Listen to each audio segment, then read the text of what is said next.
తీర్చువాడు సత్యమైన వాడు యేసుండు లోకరక్షకుడు నీతినిచ్చువాడు సత్యమైన వాడు యేసుండు సర్వలోకమును నిత్యమేలువాడు నిన్ను పరమునకు చేర్చువాడు సర్వలోకమును నిత్యమేలువాడు నిన్ను పరమునకు చేర్చువాడు స్తుతించి కనపరచి పాడుదాము మన యేసయ్య నామమును స్తుతించి కనపరచి పాడుదాము మన యేసయ్య నామమును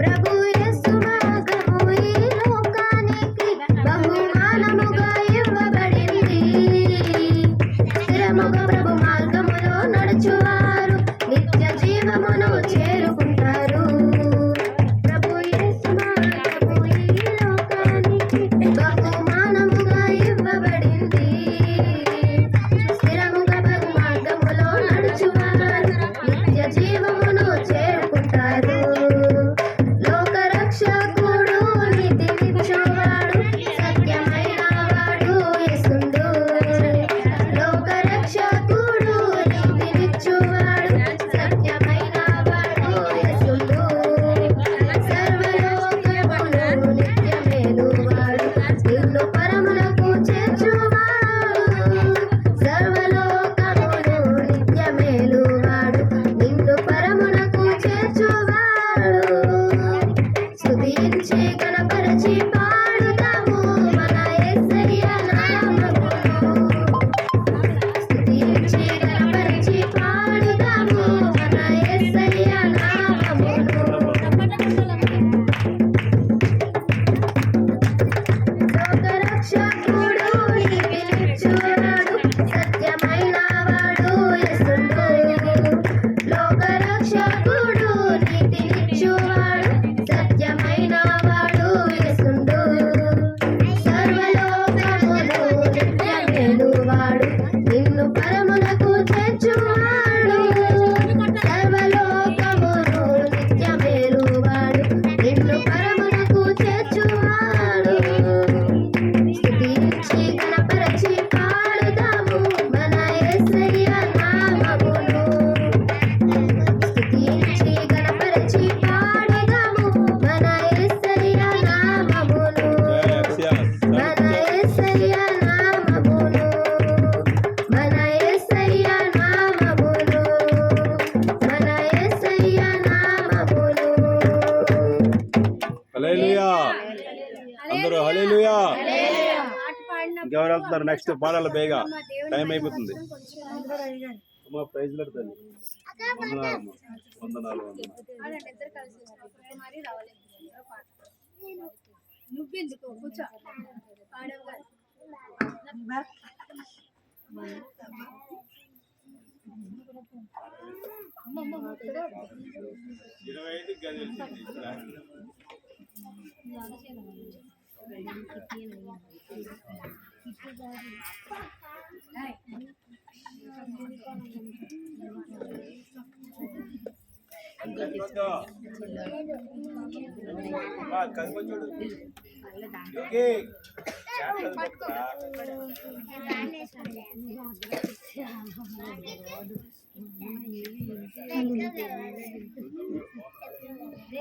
దేవునికి స్తోత్రం హల్లెలూయా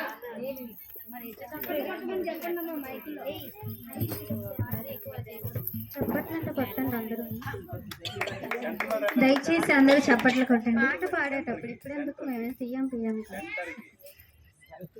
దేవునికి స్తోత్రం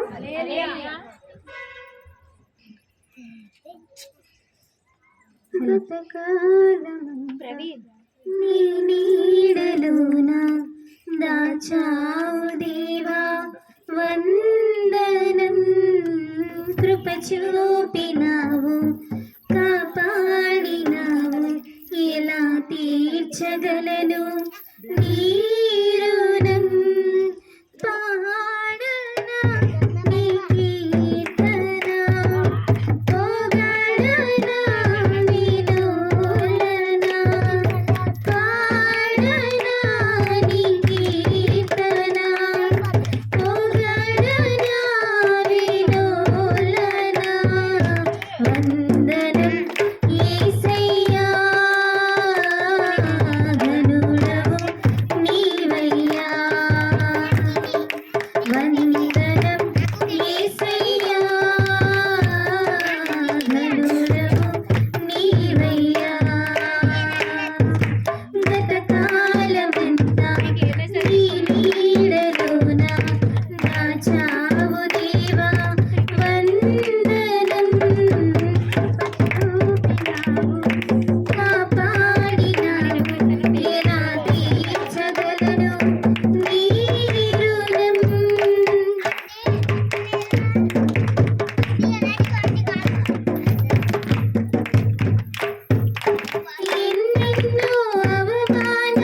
స్తోత్రం.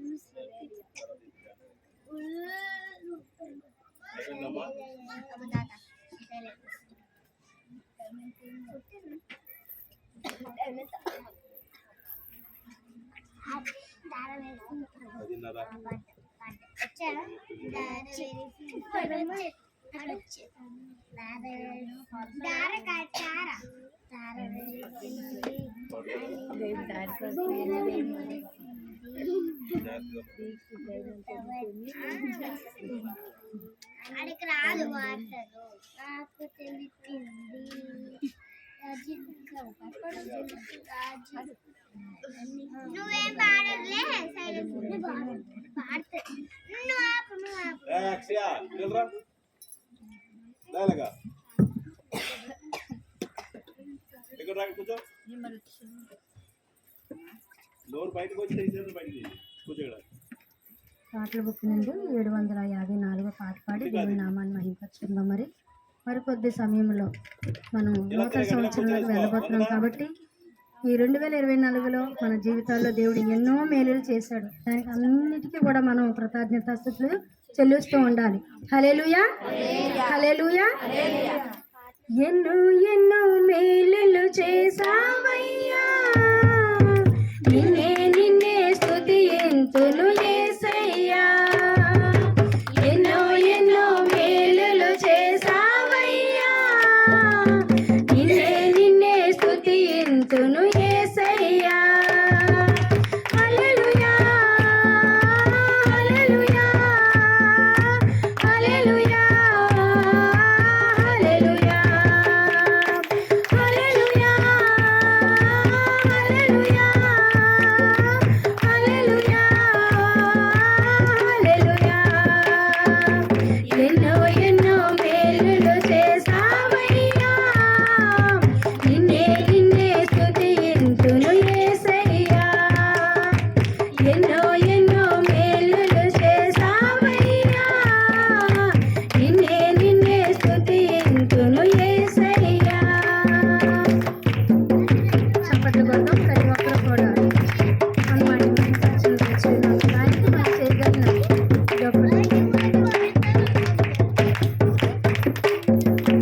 వేదనలో మంచి బంధువువైనావు, వ్యాధులలో పరమావధివైనావు.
దేవా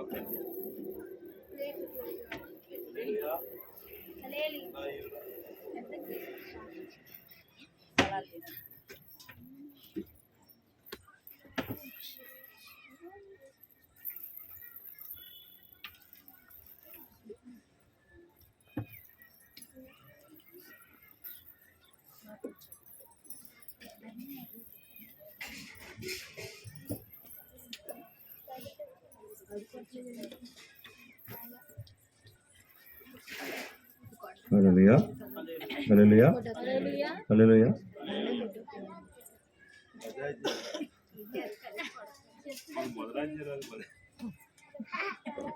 హల్లెలూయా. కొద్దిగా ఈ చెవులు సెల్ సౌండ్ రన్నింగ్ లో ఉంది చెప్పరు హల్లెలూయా హల్లెలూయా. ఫస్ట్ వర్డ్, నీ దేవుడే యెహోవాను నేనే, నేను తప్ప నీకు వేరే దేవుడు ఉండకూడదు.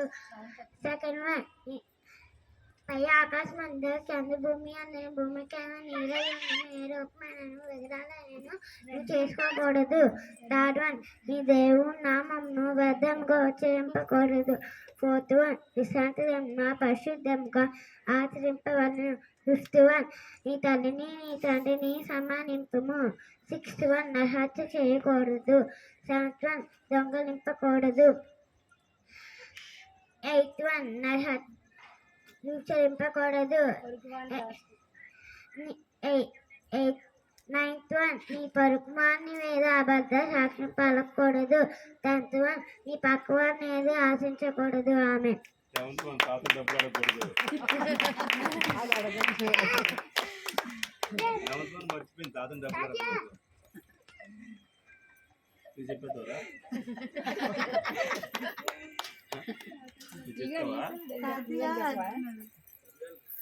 హల్లెలూయా. సమయము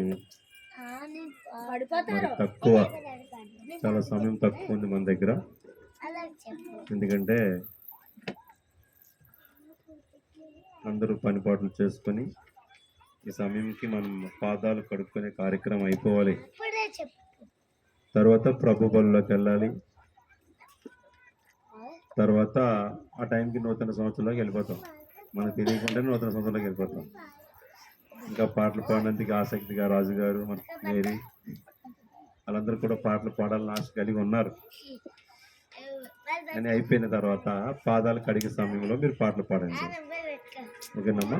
హల్లెలూయా హల్లెలూయా హల్లెలూయా హల్లెలూయా. ప్రభు సొంత రక్షకుడు యేసుక్రీస్తు నామాన మీ అందరికీ నా హృదయపూర్వక వందనాలు. దేవుడు తన మహాకృపను బట్టి మరి 364 రోజులు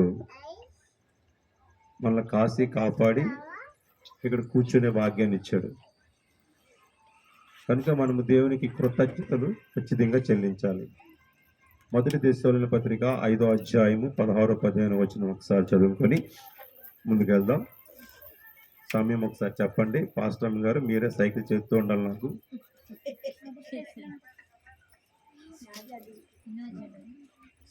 5వ అధ్యాయము 15వ వచనం. ప్రతి విషయమునందును కృతజ్ఞతాస్తుతులు చెల్లించుడి. ఇలాగు చేయుట యేసుక్రీస్తునందు మీ విషయంలో దేవుని చిత్తము.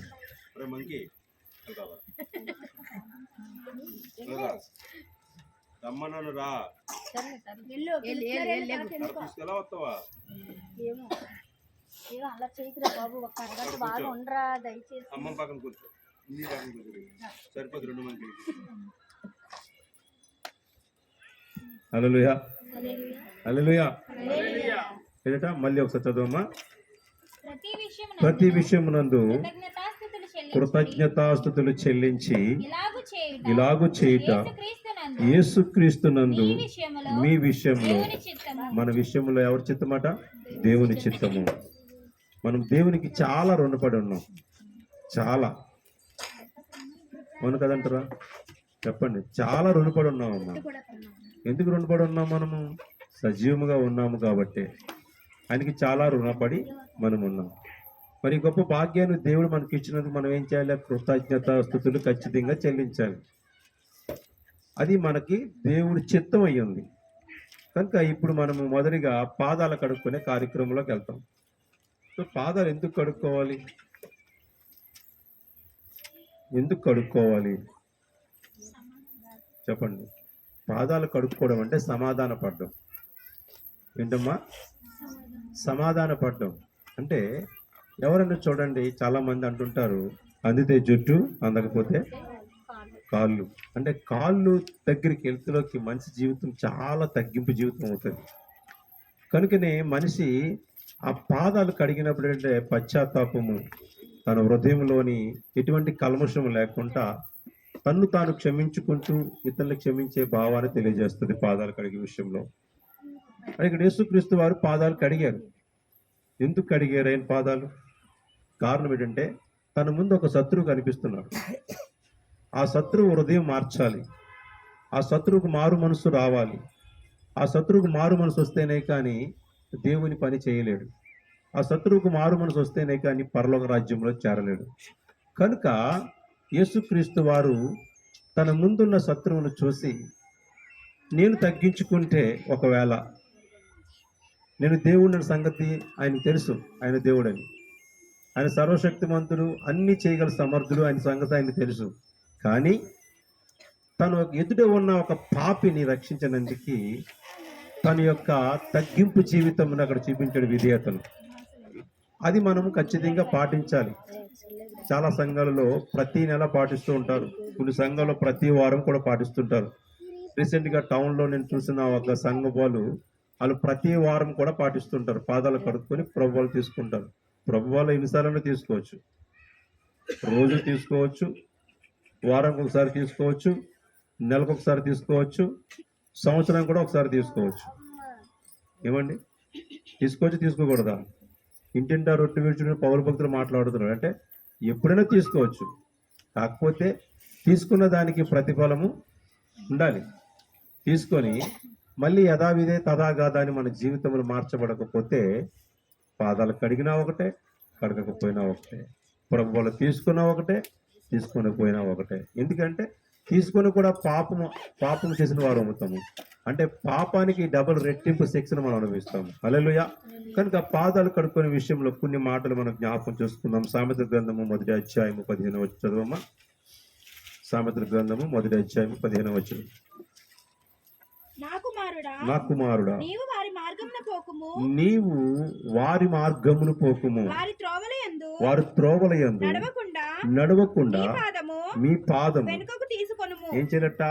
లోకములో ఉన్న వారి వైపు వాళ్ళ మార్గములో మనము నడవకూడదు. లోకములో ఉన్నవారు మార్గములు ఎందుకు నడవద్దని చెప్పాడు దేవుడు? చెప్పండి.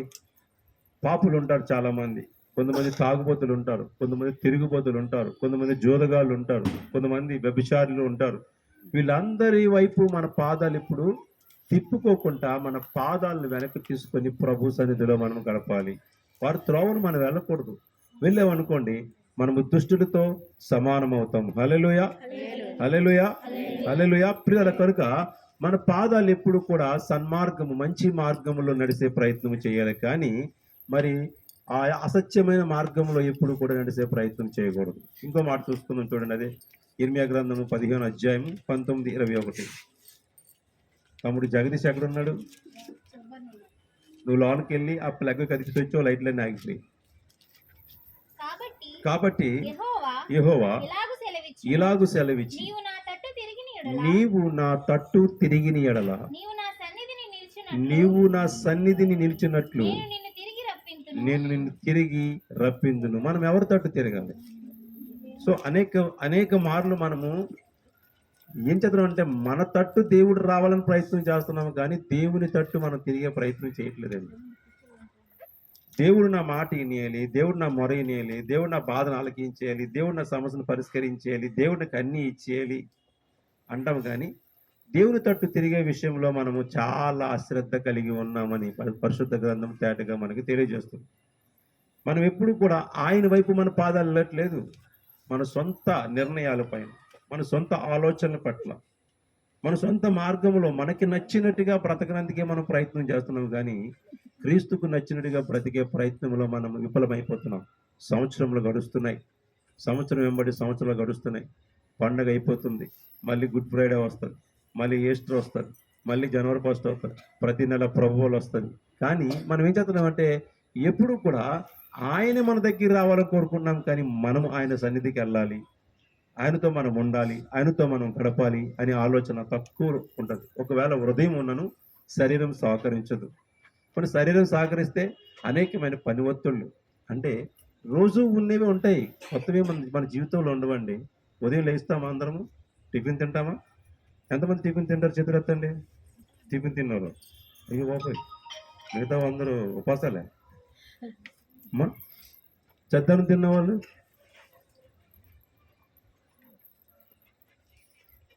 చూడండి. మధ్యాహ్నం భోజనం, రాత్రి భోజనం రోజు చేసేదే కదా. ఇప్పుడు కొత్త ఏముంది ఇందులో?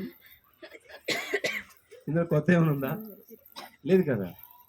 కానీ రోజు చేసేదే మనం చేస్తున్నాం, కానీ రోజు చేయవలసిన పని దేవునికి ప్రాధాన్యత ఇవ్వలేని జీవితంలో మనం ఉన్నాము ప్రియులరా. మరొక వాక్యం చూసుకుందాం. పరమగీతాలు 5వ అధ్యాయము 3వ వచనం చదవమ్మా. పరమగీతాలు 5వ అధ్యాయం 3వ వచనం. నేను వస్త్రమును తీసివేసి తిని నేను మరలా దాన్ని ధరింపనేలా, నా పాదములను కడుక్కుంటే వాటిని మురికి చేయనేలా. ఒక్కసారి ఈ 2 మాటల్లో బాగా అర్థం చేసుకోవలసిన లోతైన మర్మాలు కనిపిస్తుంటాయి. మొదటి, మనం వస్త్రం తీసేసాం. ఏ వస్త్రం? పాపపు వస్త్రం తీసేసి దేవుడిచ్చిన సర్వాంగ రక్షణ వస్త్రం ధరించుకున్నాం. ఎప్పుడు ధరించుకున్నాం అది చెప్పండి? మనము యేసుక్రీస్తును అంగీకరించిన దినమున, మనము బాప్తిసం పొందుకున్న దినమున మన వస్త్రం మార్చబడింది. ఇప్పుడు దాన్ని మనం మురికి చేసుకోవడం దేనికి? కేవలము ఆదివారం లేకపోతే శుక్రవారం తెల్ల వస్త్రాలు ధరించినంత మాత్రాన క్రైస్తవుడు కాదండి. నేను చెప్పేస్తున్నాను, ధరించవలసిన ప్లేసులో ధరించాలి. నీ హృదయశుద్ధి లేకపోతే సుఖమే ఉంది. ఏ వస్త్రం ధరిస్తే? హృదయశుద్ధి లేనిది ఏ వస్త్రం ధరిస్తే సుఖమే ఉంది. నల్ల ధరించిన ఒకటే, తెల్ల ధరించిన ఒకటే, ఎర్ర ధరించిన ఒకటే. కనుక ఇక్కడ వస్త్రం తీసివేసాం కదా, మళ్ళీ దాన్ని ఏం చేస్తున్నాం? మురికి చేసుకునే ప్రయత్నం చేస్తున్నాం. మనం పాదాలు కడుక్కున్నాం, మళ్ళీ దాన్ని బురద గుంటలోకి తీసుకెళ్తాం. దేనికి? ఎందుచేత? కారణం ఏంటంటే ఈ లోక సంబంధమైన విషయముల మీద మనం ఎక్కువ ఆసక్తి కలిగి ఉంటాం కాబట్టి మన జీవితాలు అటువైపు ప్రయాణం చేస్తున్నాయి. అందుకనే ప్రభు మాట్లాడుతాడు, మీరు నా తట్టు తిరిగిన ఎడల నేను మీ తట్టు తిరుగుతాను. మనం ఆయన తట్టు తిరిగే ప్రయత్నంలో చాలా తక్కువ కనిపిస్తూ ఉంటాం. సో మనల్ని ఏమనుకోవచ్చు అంటే, వాస్తవానికి మనం ఆదివారం క్రైస్తవులు అనుకోవచ్చు. ఏమనుకుంటాం మనం? చెప్పండి. క్రైస్తవుల రకాలు ఉన్నాయి. ఆదివారం క్రైస్తవులు. ఆదివారం ఒక్కరోజే దేవుని సన్నిధి మనకి. మిగతా రోజులు దేవునితో సంబంధం లేదు. మనకి సొంత పనులు ఎన్ని ఉన్నాయి వాటితో సంబంధం ఉంటుంది. దేవుడు అలాగే ఉండమని చెప్పాడా? అలాగే ఉండమని చెప్పలేదు కదండి. కీర్తనల గ్రంథం 1వ అధ్యాయంలో అనుదినము దుష్టుల ఆలోచన చొప్పున నడవక, పాపుల మార్గము నిలవక, అపాసకులు కూర్చుండి చోటు కూర్చుండక, యెహోవా ధర్మశాస్త్రం ఆనందించు దాన్ని ధ్యానించేవాడు దాని దగ్గర దీవా రాత్రులు. 1. 2వ వాక్యం చూసుకుంటే, అనుదినము నా గడప వద్ద కనిపెట్టుకుని కాచుకుని ఉన్నవారు ధన్యులు. మనం ఏం చేద్దాం? ఉదయం తింటే మళ్ళీ మధ్యాహ్నం ఖచ్చితంగా తినాలి, మధ్యాహ్నం తింటే మళ్ళీ రాత్రి ఖచ్చితంగా తినాలి, లేకపోతే కడుపు ఉరుకు. కానీ ఇక్కడ గొంతులో మనం ఏం చేద్దామంటే, దేవుణ్ణి ఆదివారం ఒక్కరోజు మాత్రమే ఆరాధిస్తాం. ఏమనంటే, మేము ఇంటి దగ్గర ప్రార్థన చేసుకున్నామని అంటాం. ఇంటి దగ్గర చేసుకున్న ప్రార్థన ఇదే ఇదే ఇదే ఉత్సాహం ఇంటి దగ్గర చేసుకోవచ్చు కదా. లైటింగ్ పెట్టుకొని ఇంట్లో ఏమంటే చక్కని పాటలు వేసుకొని, అవసరమైతే డ్యాన్స్లు వేసుకుంటూ ఇంట్లో కూడా చేసుకోవచ్చు. కానీ ఇది వేరే, అది వేరే. ఇది సహవాసంతో కూడినది, పరిశుద్ధతతో కూడినది. అది నీ నీ ఇండివిజువల్గా నీ సొంత ఆలోచనతో నువ్వు ఆనందపడే విషయం. కనుక ఇక్కడ సహవాసంలో మనం ఉండము, ప్రార్థనలో మనం ఉండం, వాక్యములో మనం నిలబడం. ఎన్నోసార్లు మనకు దేవుడు గద్దించినను, ఎన్నోసార్లు మనకి బుద్ధి చెప్పినను మనం ఏం చేస్తామంటే మళ్ళీ తిరిగి యథావిధిగా మన పాదాలను మురికి చేసుకునే ప్రయత్నమే చేస్తాం. ఎందుకంటే మన ఆలోచనలు ఇంకా మార్చబడలేదు. నా వయసు 51 సంవత్సరం వచ్చింది. కొందరికి 60 రావచ్చు, కొందరికి 40 రావచ్చు, కొందరు 30 రావచ్చు.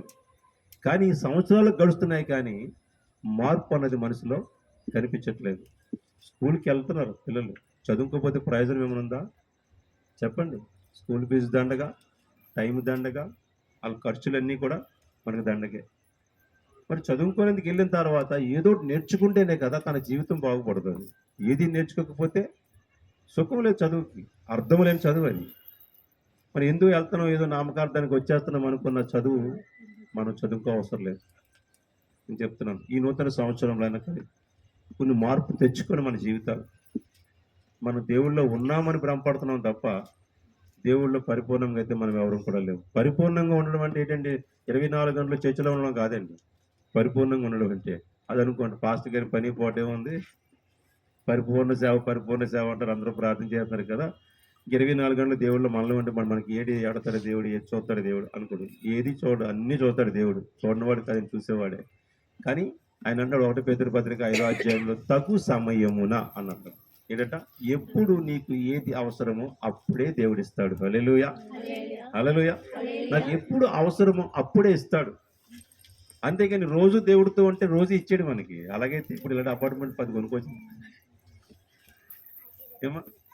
ఇది లోక సంబంధమైన ఆశీర్వాదం కోసమైతే దేవుణ్ణి వెంబడించడం వ్యర్థమేమన్నా. ఒకటి, దేవుని వెంబడించడం వల్ల ప్రయోజనం ఏంటంటే మనలో ఉన్న పాపాన్ని కడుక్కుంటూ పవిత్రులుగా అయితే మన కుటుంబాన్ని రక్షణ మార్గంలో నడిపించుకుంటూ ఆయనతో కలిసి సహవాసం చేస్తేనే దేవుడు ఉండడం. ఏదో ఆదివారం వస్తాను వెళ్ళిపోతాను, ఇక చనిపోయిన తర్వాత బారు దగ్గరికి వెళ్తాను, ఇంట్లో స్టారు, ఇద్దరు ఇంటి మీద స్టారు, ఇంట్లో బారు. ఇదే తత్వం అయితే ఇంకెన్ని సంవత్సరం మన జీవితానికి. వస్త్రం మురికి అవుతుంది, పాదాలు మురికి అవుతుంది.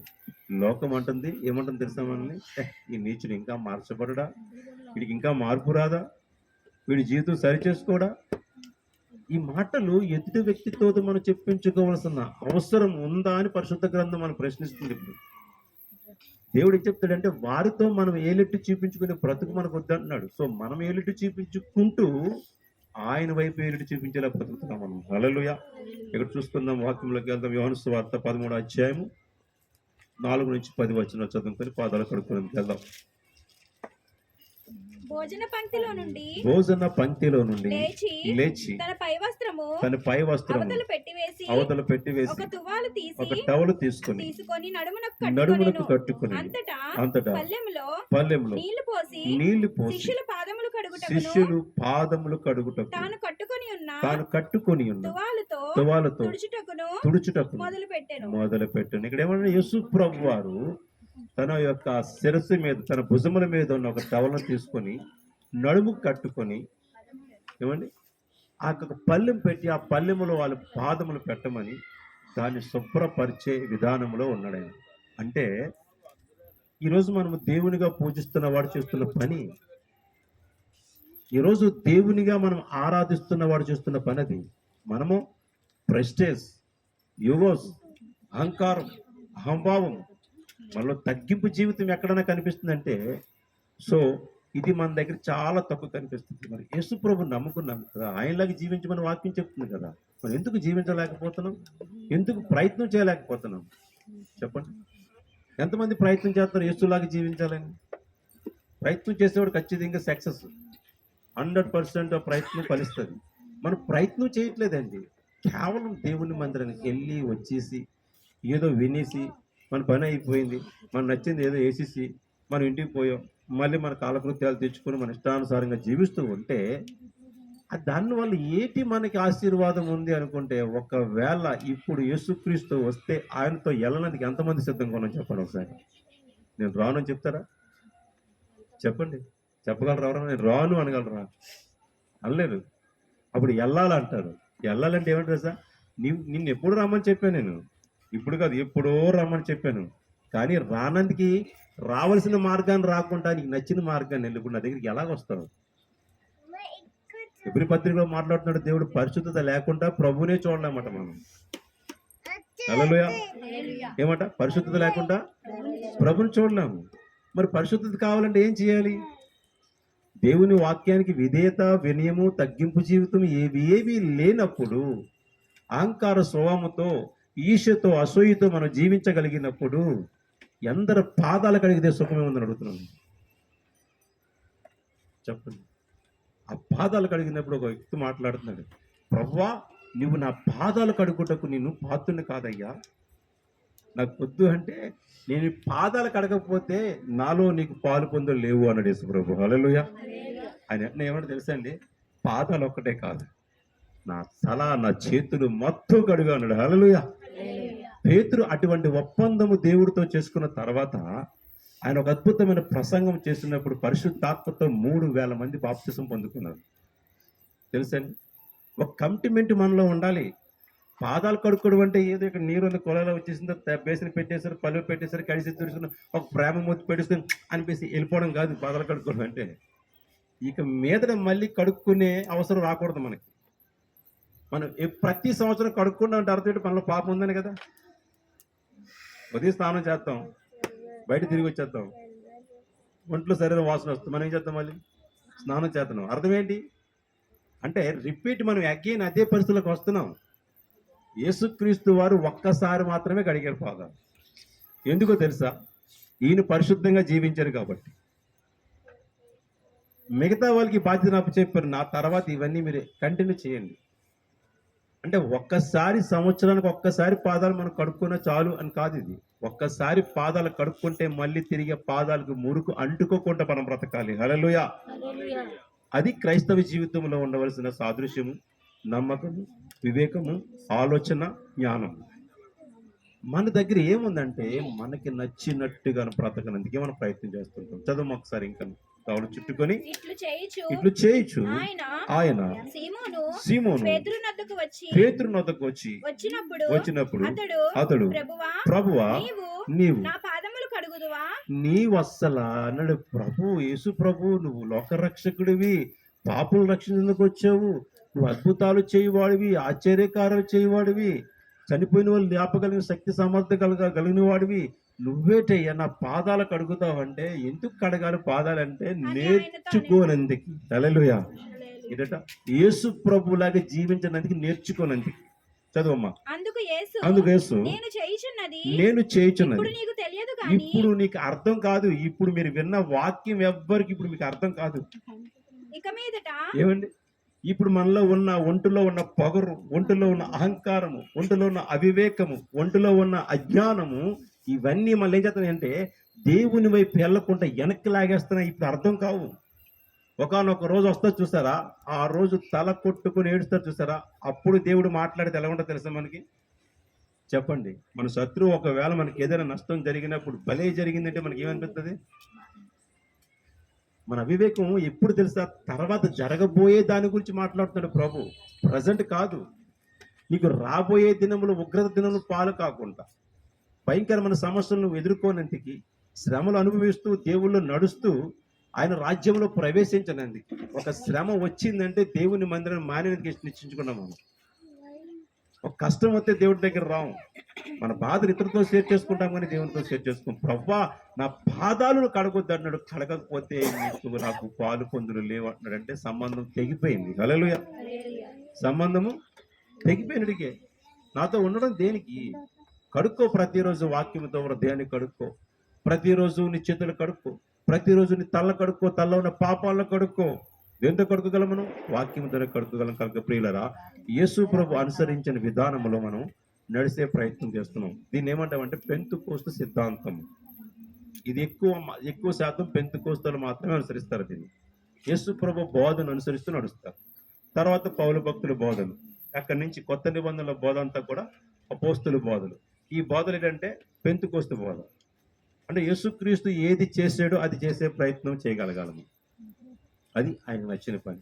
కనుక మనం అందరం ఆడవాళ్ళు ఆడవాళ్ళుగా, మగవాళ్ళు మగవాళ్ళుగా, ఒకరి పాదాలు ఒకరు కడుక్కొని, ప్రేమ ముద్దు పెట్టుకొని, మన పాపాలు ఒప్పుకొని, తగ్గింపు జీవితం తెచ్చుకొని, మళ్ళీ ఈవేళ తగ్గించేసుకున్నాం, మళ్ళీ రేపు మొక్క ఏం చేస్తుంది చెప్పండి? మీకు అలా మొక్క తెలుసా? మీకు ఇలా టచ్ అయితే మొత్తం లాగా అయిపోద్ది. ఏమంటారు నాకు తెలియదు. ఏమమ్మా వాళ్ళ మామగారు ఎక్కువ ట్రైనింగ్ ఎక్కువైంది. ఏదో రశ్మినోకో తెలియదు. అది ఇలా టచ్ అయితే ఎలాగా అలా ముడిసిపోతే మళ్ళీ కొద్దిసేపటికి అలా తెలిసిపోతాయి. మన జీవితాలు అలాగే ఉన్నాయండి. ఇప్పుడు ప్రభు నిజంగా నూతన సంవత్సరాలకు వెళ్ళిపోతున్న గొప్ప భాగ్యం ఇచ్చావు. ఇంకా కొద్ది నిమిషాలు కొద్ది గంటలు మీ నూతన సంవత్సరాలకు వెళ్ళిపోవడం గొప్పతనం కాదు, నూతన వృద్ధిని తెచ్చుకుంటే గొప్పతనం. హల్లెలూయా. సంవత్సరాలు వస్తూ ఉంటాయి, వారాలు వస్తూ ఉంటాయి, నెలలు వస్తూ ఉంటాయి, పోతూ ఉంటాయి. కానీ ఇది మారలేనప్పుడు చిత్తశుద్ధి లేని శివ పూజ చేయాలా, ఆత్మశుద్ధి లేని ఆచారం ఎలా, బాండ శుద్ధి లేని బ్రతుకేలా అని ఒక శ్లోకం ఉంది వేమన గారు. ఏమో మాట మంచిదే, అది మనిషికి సంబంధించి ఏ దేవుడికి సంబంధించి కాదు పద్యం. అది మనిషికి సంబంధించి. సిద్ధశుద్ధి లేని మన భక్తి వేస్ట్, ఆత్మశుద్ధి లేని ఆచారం మనకు వేస్ట్, ఏమో బాండశుద్ధి లేని బ్రతుకు మనకు వేస్ట్. కనుక ఈ మూడు కలిసి మనం సరి చేసుకున్నప్పుడే మనం దేవునితో సహవాసం కలిగి ఉన్నట్టుగా దాని అర్థం. కనుక ఒకరు లేచి మరి ఒకరి పాదాలు ఒకరు కడుక్కొని మరి ప్రేమ ముద్దు పెట్టుకొని మనలో ఏమన్నా అహంకార స్వభావాలంటే యేసు ప్రభువులాగా తగ్గించుకోవాలి. మనం నిజంగా ఒక దెయ్యాన్ని వెళ్ళగొట్టలేం, ఎవరికైనా రోగం వస్తే లేపలేం, పక్షవాతం వస్తే హాస్పిటల్కి తీసుకెళ్ళాం. ఆయన ఎలాగంటే అలా లేచారు జనాలు. ఏమో అంత తగ్గించుకుంటే ఆ యొక్క ఆశీర్వాదం దేవుడు మనకి ఇవ్వచ్చేమో. కనుక ఈ రోజు నుంచి కొత్త ఆలోచన మనం తెచ్చుకుని బతుకుతాం, దేవుని నామాన్ని కనపరుద్దాం. మీరు మేము మనం అందరం కలిసి దేవుని పరిచయం చేస్తూ దేవుని ఆశీర్వాదాలు పొందుకుందాం. God bless you. దేవుడు మిమ్మల్ని దీవించును గాక. మా రైల్వే డిపార్ట్మెంట్ సిగ్నల్ ఇచ్చేసింది. లేకండి అమ్మా, ఎవరన్నా పాటలు పాడండి. కాంగో పట్టవలసిన బ్రదర్ సెక్రటరీ ఉన్నాడు ఇక్కడ. పెళ్లిగా పాట పాడుతూ ఉండండి. పాట పాడుతుంటే పాదాలు కడుక్కొని నీకేం చెప్తావు నువ్వు?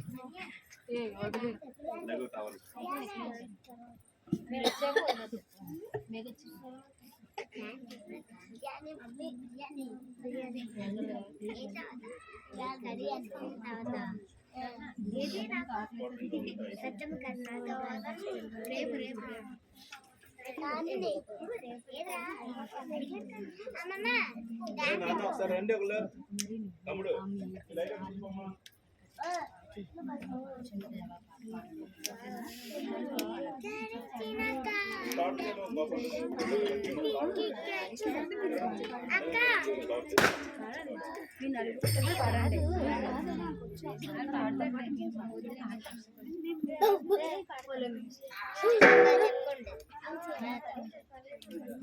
రెండమ్మా ఒకరు పెద్దవాళ్ళు ఫస్ట్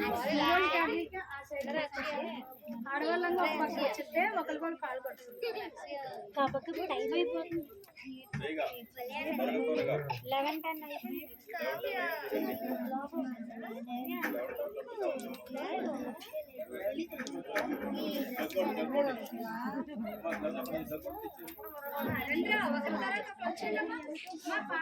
పాట పాడండి.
దయచేసి అందరూ ఇలా రండి.